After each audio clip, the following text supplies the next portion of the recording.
They should have never done that. His left cheek rose, lifting the corner of his mouth. The slight opening, coupled with his habitual sniff, united to make a soft whistling sound, a tick. He'd had it for as long as he could remember, but usually he wasn't aware of it. Only when he would catch someone gawk at him or smirk did he think about it, and then he would get mad. He would seethe within, like now. Only now it was different. Now it was because of them. That thought clawed its way through his mind as he peered into the plain, mottled mirror in the tiny bathroom. It hung slightly askew above a rust-stained sink, suspended from one nail by a doubled wire. Beneath it, and to the right, alongside a gray-paneled wall, was an overflowing wicker hamper, weakened by age. It inclined ever so slightly to one side. Oblivious to the smell of mildew that issued from it, he stretched his 5'8" frame to get a better view of his reflection. Pale, gray-blue eyes glared back, eyes that were haunting and hypnotic. A pocked face, long ago ravaged by acne, surrounded his finely shaped, narrow nose. His dark brown, curly hair covered his ears and dangled in multitudes of ringlets over his shirt collar. Its length reminded him of his father. "Hey, you big sissy!" His dad had slurred hatefully early one Sunday morning, awakening him from a deep sleep. He squinted into the glare of the hallway light. It silhouetted his father, who staggered in the doorway. It was 2:30 in the morning. "You get that hair cut," his dad mumbled thickly, accenting his warning with a shaking fist that sloshed a bud. "You look like a girl." "Why, how do you like this, Dad?" He made a disrespectful gesture in the mirror. Would have sent his dad into a rage were he around to see it, which he wasn't. Sclerosis of the liver had taken care of that. "Anyway, I like it," he thought to himself, as he prolonged his gaze into the mirror. It was a gaze that gave an instant replay of a "it won't be long till I get even" smirk. And satisfied with himself and his plan, he set his 148 pounds back on his heels, spun around, and hurried nervously into the bedroom. There, wedged into a 9-by-10 room, sat an aged, multi-humped double bed. An aisle, little more than a foot in width, separated it from 3 grimy beige walls, and a flimsy, walnut-veneered chest of drawers. He stood before it and rooted through the clutter atop the chest in search of a pen-light. He found it, slipped it into the frayed, partially hanging rear pocket of his faded jeans, and cast a restless glance at the black face of his plastic clock. It was 2 a.m. It would be late enough now. Some students would be awake, but you expect that on any campus, and the University of Tennessee, Knoxville, was no exception. With nearly 30,000 students from some 49 states and 60 foreign countries, somebody was always awake, any hour, day or night. So he would have to be careful. And with a bucket in each hand, both full to the brim, he left his 3-room apartment. Soon he was slinking among the shadows cast by the huge oaks that lined both sides of the street. He became one of them.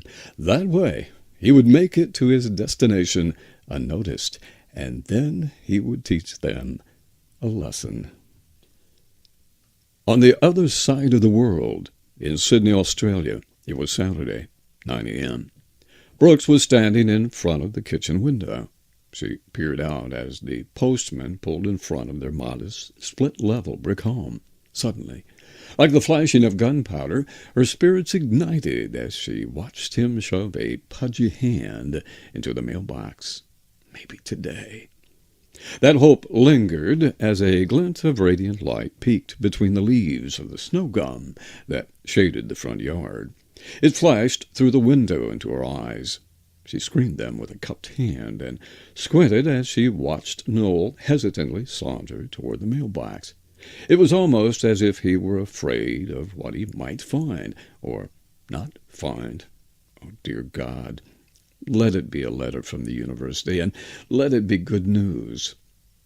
As if to hedge her prayer, she crossed the index and middle finger of her right hand. That, Noel had once said with a disapproving smile, was undoubtedly a carryover from her non-Christian days. Back then, like so many others, she thought Lady Luck was the author of good fortune, a cousin of Mother Nature, no doubt. On a more conscious level, she found herself wondering, hoping, that this cloudless October morning, with its splendidly crisp blue sky, might be a sign from the Lord. Maybe today Noel would receive his answer from the University of Tennessee. Maybe. And then again, maybe not. Either way, she would soon know, for Noel was now reaching into the mailbox. It was a relatively quiet night. There was the occasional passing of a semi on Alcoa Highway with its whir of rubber on concrete, rising, crusting, then slowly waning. Off in the distance came the faint sound of a siren. Nearby, he could hear the rustle of leaves flapping in a gentle, warm, early fall breeze, a breeze on which waft soft, sensual peals of laughter from Clifton Hall. He hated that dorm. They didn't have any restrictions. Guys could go up into a girl's room any time, day or night. Just the thought of it made him want to puke. And gladly, resolutely, he brushed it aside, crossed 11th Street, and headed east. 5 minutes later, the wire handles of the buckets began pinching off his circulation, numbing his fingers. To relieve them, he crept into the shadows of the Harris Home Economics building. He set the containers down, and while his eyes combed his surroundings, he rubbed color and feeling back into his creased palms. Soon, as his fingers tingled back to life, he picked up the pails, only this time, determined not to carry them any farther than necessary. He took a short-cut to a dark, unlit alley paved decades ago with crushed rock. Due to years of use and now neglect, it was in a sad state of repair. Deep gullies, grooved out by automobile tires, were the only telltale signs that this alley had ever been used. Suddenly, out of nowhere, an overstuffed garbage can thudded to the ground, spilling its rancid contents. He jerked to a halt.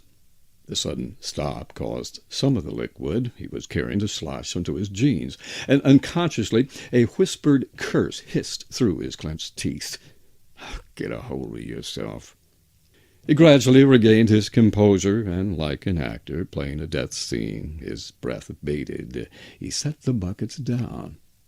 Afraid that someone or something lurking in the shadows might at that very minute be watching him, he stood rigid while his eyes scanned his surroundings. How could he explain what he was up to? Or why he was carrying 2 buckets of... So he waited and waited, like a mannequin. Once again the stillness was shattered by another noise, one more recognizable. A mew. The sound he had heard moments before had been nothing more than some bone-thin alley cat scrounging for an early morning snack. Relieved and feeling a little ridiculous, he picked up the buckets once again and began stalking through the alleyway.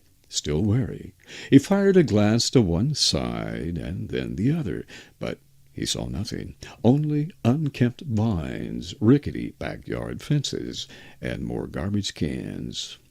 Soon he came to Laurel Avenue and turned right. Not wanting to make even the slightest noise, he crept on the grass that lined the sidewalk, until midway down the block he slipped behind a tree. He set the buckets down and glanced to the left, then to the right, and finally across the street. What he saw delighted him, for there, on the other side of the road, loomed the dilapidated house where she and the other 3 lived.